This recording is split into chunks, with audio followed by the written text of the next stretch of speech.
শেরপুরের নালিতাবাড়ীতে বিনা উদ্ভাবিত স্বল্প জীবনকালীন ও উচ্চ ফলনশীল ফসলের চাষাবাদ, কলাকৌশল, বীজ উৎপাদন, সংরক্ষণ এবং বীজ উদ্যোক্তা তৈরি শীর্ষক কৃষক প্রশিক্ষণ অনুষ্ঠিত হয়েছে।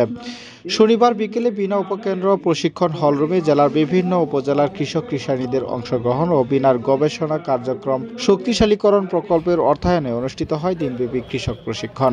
বিনা উপকেন্দ্র নালিতাবাড়ীর ভারপ্রাপ্ত কর্মকর্তা ও বৈজ্ঞানিক কর্মকর্তা মোহাম্মদ ফরহাদ হোসেনের সঞ্চালনা ও বিনার গবেষণা কার্যক্রম শক্তিশালীকরণ প্রকল্প পরিচালক ও প্রধান বৈজ্ঞানিক কর্মকর্তা ডক্টর মোহাম্মদ মাহবুবুল আলম তরফদার এর সভাপতিত্বে অনুষ্ঠানে প্রধান অতিথির বক্তব্য রাখেন কৃষি মন্ত্রণালয়ের আইসি অধিশাখার যুগ্ম সচিব ডক্টর মোহাম্মদ জাহাঙ্গীর আলম।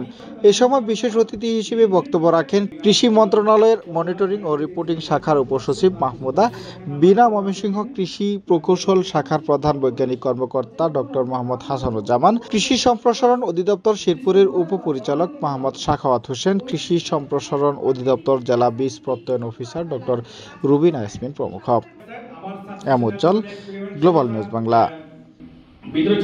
উপস্থিত ছিল এবং ওয়ার্কশপ করলাম আমরা স্যার একটা, স্যার 100 পার্টিসিপেন্টের মধ্যে পড়ে এটা 63 সপ্তাহ বছরে আমাদের পিটি স্যার এটা আপনাদেরকে স্যার দেখানো দিবেন আর কি। এটা যখন কৃষি মন্ত্রী ছিল to develop system farmers of বিনা develop popular varieties in selected চান্সগুলো ছিল, তার কিছু বাইরে লেখানো আমার রেকর্ড আছে এখানে। এখন যেটা সবচেয়ে কম বয়সী যেটা বললাম যে আমন এবং বড়োর মধ্যে যে সময় আছে ডিসেম্বরে বা জানুয়ারিতে কাটা হতো, তো ওই এখন এই চিন্তা করে আমরা করছি কি যে বিনোদন 7টা বিষয় করছি, বিনোদন 7 100 দিন বা 105 দিনে বা 110 দিনে ওঠে দিন ছিল এর 5-7 দিন। তো আমি আবার ওই স্যার আমরা ট্রেনিং করেন, যারা আমরা ট্রেনিংটা গুরুত্বভাবে আমরা শুনি, হ্যাঁ শুনে এটা আমরা প্রয়োগ করে করাই এই বিনা করে লাভবান হতেছে। আমি কোথায় অনলাইনে করতে হবে, কম্পিউটার ইন্টারনেটের মাধ্যমে করতে হবে, ঠিক আছে? সেখানে ফর্ম দেয়া আছে, আপনি ওই ফর্মে ঢুকে ওখানে ফর্মের নিচে দেয়া আছে আপনি কি কি তথ্য আপনার লাগবে 5 নম্বরের 2 সপ্তাহের মধ্যে আপনি বীজ ডিলার হিসেবে একটা লাইসেন্স পেয়ে যাবেন, ঠিক আছে? আপনারা ধানের বীজটা সংগ্রহ করবেন, বর্ডার থেকে 3 মিটার বাদ দিয়ে ভিতর থেকে আপনারা যে ধানটা হবে ওই তো জাতটাকে রেখে অনাকাঙ্ক্ষিত জাতটাকে আমরা সরিয়ে ফেলবো। সেটাকে আমরা কি বলি, আমাদের ভাষায় বলি যে রগিং বা বীজাত বাছাই করা যায়।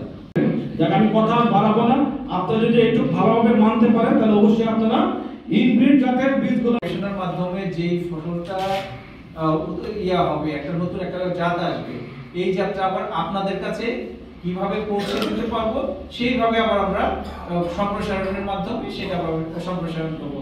একই সাথে আমরা চাইবো যে কিভাবে আমরা আমাদের বাংলাদেশকে আমরা আগে নিতে চাই।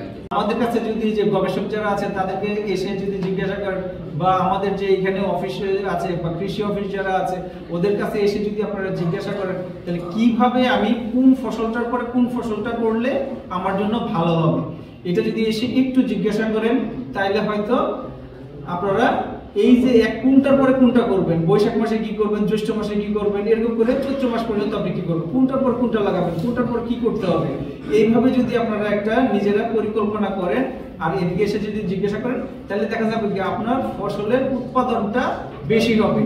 তাহলে আপনারা সব সময় আমরা চাইবো যে এই যে বিনার অফিস আছে, আমাদের কৃষি অফিস আছে, যে আমাদের এই ইউনিয়ন উপসহকারী কর্মকর্তা আছে, যখন যাকে হাতের কাছে পাবেন জিজ্ঞাসা করবেন, পরামর্শ করবেন।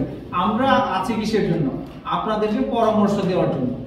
আমরা পরামর্শ দিব আপনাদের যাতে ফসল বেশি উৎপন্ন হয়।